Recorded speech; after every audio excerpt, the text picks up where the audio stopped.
บ่ายสูงพี่น้องใต้แผ่นดินยาวก็มาพบเนี้ยกันทางเขาใจหนุ่มทางปอกหนึ่งเนี่ยเนาะมาในวันที่13เดือนธันวาคม2ค่ะปีแต้วค่ะ2/1/14นี่คำขึ้นในวันจันทร์เนี่ยเนาะข่าวยาม9:46 นาทีค่ะแล้วเพิ่งถึงไทยเนี่ยเนาะคำขึ้นในก่อนเขาใจหนุ่มจะมี3 หัวข้อข่าวเนี่ยเนาะมาเน้พี่น้องผู้ปัญญาค่ะกว่าจำกันค่ะหัวข้อข่าวที่1เนี่ยเนาะซื้อขางเขียไงติ๊กยับก้นวันดีมากว่า3 เกาะ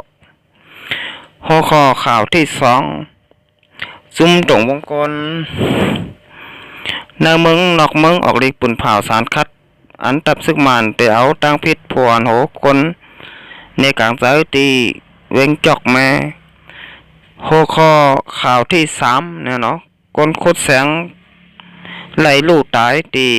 เมืองกุดค่ะเอาค่ะก่อนดังสุดเนี่ยเนาะขย้อนมาปกตื่นเนี่ยเนาะพี่น้องจากกำลังสันดานจึงแต้วค่ะหาไรตรงโตตรงตื่นเนี่ยเนาะลองการบ้านการเมืองการซึกกันกว่าเนี่ยเนาะเขาค่ะอย่านอนรับพันดีและอย่านอนรับพันบานอยู่เนี่ยเนาะว่าเมืองสันดานจึงแต้วค่ะเตะไรมากขึ้นดีลีแลง่ายๆเนี่ยเนาะเปลี่ยนมาไรค่ะสองเขาค่ะตรงโตและตรงตื่นการบ้านการเมืองการซึกกันนำหะหนึ่งก็หู1 อัน1ก็หัน1 แมวตีหู1น้องหู2แนวเนาะใจกันกินจ่องหวานใจกันหามจ่องเบาใจกันเอาจ่องไรค่ะสองข้อขาใจกันเนี่ยก็เตะมันหนังเมื่อก่อนป้นมาหันต่อถึงพยายามมือเดียวเนี่ยเขาขาได้หันว่าพี่น้องสากมังสันดาจึงแต้วค่ะเกาหลีเนี่ยเนาะพี่น้องกูเจ้าเคอก่อตึกไรทบตังอย่าผึดกินใจอยู่บ้านเผาเมืองมันเนี่ยเนาะก็เพราะขาพร้อมโฮมกันแต่ตรงโตตรงตื่นต้องการบ้านการเมืองการศึกษาก่อนเช่นไหนค่ะก็เพราะขาพร้อมโฮมกันได้ใจเลยกันนะเนาะอันนี้ก็เป็นรองยุบย่อมของพี่น้องใต้เอาคาเลยพี่น้องกดเจ้าเคอเนี่ยเนาะที่ในเมืองสันใดซึ่งใต้เนี่ยเนาะเอาค่ะอันนี้ก็ว่านาค่ะมาพร้อมโฮมกันเนี่ยเนาะแล้วก็ต่อสู้กับจำกันค่ะเพราะแต่อะไรมากขึ้นเมืองสันใดซึ่งใต้ค่ะเตียนกระเดียนเนี่ยเนาะค่ะมีส่วนใดส่วนเป็นทั้งขอและส่วนแทบตัดไว้ทั้งขอเนี่ยเนาะไรตกอยู่เตออันน่ะเอาจากของเผาเมืองหนังบ้านเมืองไหนเนี่ยฮะเนาะเอาค่ะสองพี่น้องแต่ค่ะถูกใจเนี่ยเนาะช่อง YouTube ค่ะใจหนุ่มเนาะกดติดตามแล้วก็กดปันตีหิ่งแทงกำหนึ่งค่ะเป็นอันว่าปันแทงช่อง YouTube เนาะค่ะใจหนุ่มยอดโตหลีงามเนี่ยเนาะพี่น้องแต่ค่ะที่เลยหันข่าวอันตั้งเปิดแล้วก็อันตั้งสุดค่ะเอาค่ะมาโดยหัวข้อข่าวที่1เนี่ยเนาะอันตั้งสุดเนี่ยเนาะก็ซึมตรงบงกลเนี่ยเนาะเมืองนอกเมืองเนาะออกฤทธิ์ปืนเผาสารคัดอันตับซึกมันเตียวตั้งพิษพวนโหก้นในกลางใจตีเวงจอกแม่ว่าเสียห้องการปืนเผาตับซึกมันนะปืนเผาว่าเตียวตั้งพิษพวนโหก้นในกลางใจตีเวงจอกแม่ยาวซึมตรงวงกลในเมืองนอกเมืองห่มกันออกฤทธิ์ปืนเผาสารคัดตับซึกมันกว่าหาวแห้งแห้งบ่ไหนเพิ่งเป็นมันแต่เนี่ยเมื่อวันที่29เดือนธันวาคม62ค่ะย่ำกลางใน9:30ซึ่งมันตับคาระยะ23มากกว่าตีวันยังกี้เจเวงจอกเมเสเด็กเคยลุงหม่องเคอายุ56 ปีก็ส่งตั้งปันตีวันปางแกนหายกุยในแรกก่อนซึ่งมันเตะออกวานยังกี้นั่นซ้ำซึ่งมันมีลองเอากองปุ้ยยื้อเสือตีในเฮือนปานนายสาวอายุ55 ปีแหล่มากองเตอจับเงาปานนายสาวตีเองแหล่ตีขาฝ่ายซ้ายมันนางแทงตอนหนึ่งมือกว่าฮอดถึงตีวานปางแกนนั่นซึ่งมันเอากองยื้อเสือลุงสู้อายุ60 ปีไหลลูดตายทางตีกำเหลวว่านั้นซึ่งมันป้อทุบลงหมองเขถึงตีป้อไหลลืมตกในเย้าย่านซึกมามีรองป้นแปนส่วนในส่วนเป็นค่าแหมตายปอไม่คนเมืองในเมืองสันลอยจึงได้ค่าเถิดบ้ายเสเมื่อวันที่10เดือนธันวาคม72เดือน8ลอง6 คำปีได้2/1/14นี่ข้าย้ำกลางใน7 โมงสังฆาเจ้าแลปอไม่คนเมืองแล้วเสียเป็นเกี่ยวแม่นับหัวหมื่นจังไรโฮมกันออกในกลางเจอสารคัดต่อละเหตุไรสางตับซึกมาตีเวงเกี่ยวแม่อยู่ยาว วันที่10เดือนธันวาคม7220ย่ำ6ค่ำนั่นน่ะก้อยหนังเก่าปอลองปอมีก้นเมืองออกในกลางใจตีเพียงจอกแม่ในห้องการปืนเผาตับซึกมานซ้ำปืนเผาว่าเตเอาตั้งพิษก้นบานอันอ่อนโหในกลางใจ3ก่ออันเป็นลุงใจตันหม่องลุงจอติกะลุงอาริยะเนี่ยเนาะตับซึกมานเอาไม้มีมาตรา19อันบาลองคอนตุมกันเลยลายงำเย็นได้ไปตั้งในกลางใจเลยลายงำเย็นอีกตั้งไม้มีมาตรา18อันว่าลองให้กลางเจอแมงตั้งเป็นโควิด2019เสียปุ๊ดเปิดเลิงเอาตั้งพิษกว่าในเหย้าเอาค่ะลองตั้งตับซึกมาเนี่ยเนาะแต่เอาตั้งพิษก้นบาน3ก่ออันอ่อนโหในกลางใจตีแบงจอกแม่ไหนอยู่ที่ปาตีเสือเผือกก่อออกลีกปืนเผาสารคัดกว่าเหมือนกันนอกเลยเซนั่นเอาปาตีโฮเซก่อลัดว่าเผือได้แต่เอาตั้งพิษผัวอันโหก้นในกลางใจตีแบงจอกแม่เหย้าจ้อมหนังปักเปิงมามีนั่นล่ะเสียถูกเลี้ยวตั้งพิษผัวอันป่นเปลี่ยนสุนในสุนเป็นก้น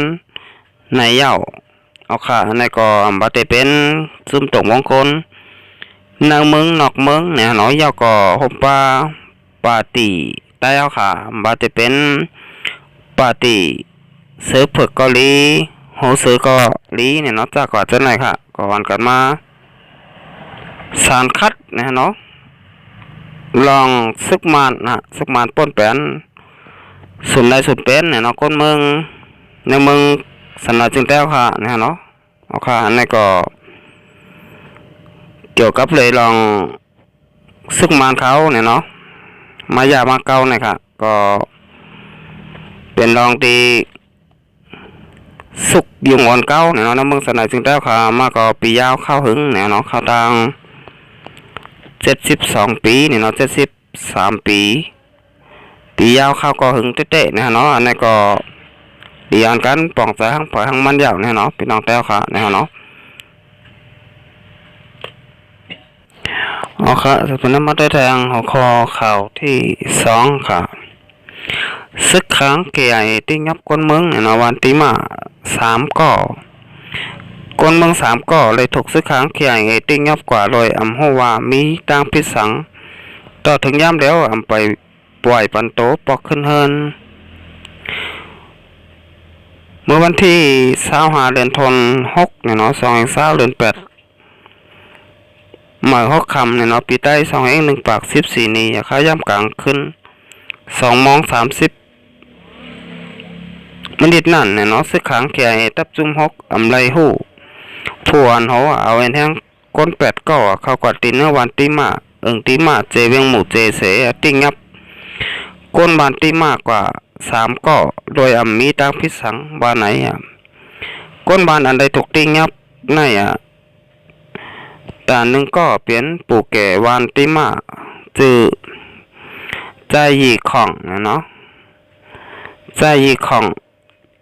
เนาะ2ก็ที่2เนี่ยเนาะซ้ำเป็นลูกวาน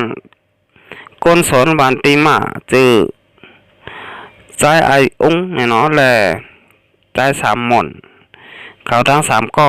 ไรหูว่ามีตั้งพิษสังเสอะไรถูกติ้งยับมีจำซาวันยาวต่อถึงวันมันไหนก่อซื้อค้างแข่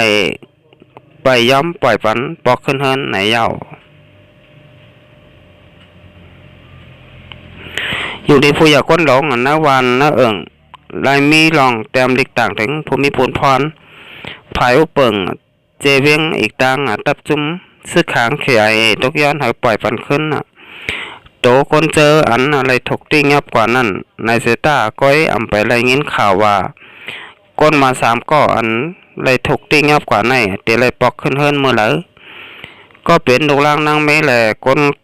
สนเป็นอันจำดีซ้ำแลไม่เจอจำเตะๆไหนยาวเมื่อวันที่2019ป้นมานั่นก่อซื้อขังเคียอันอยู่ไว้ตีวานขาแหลน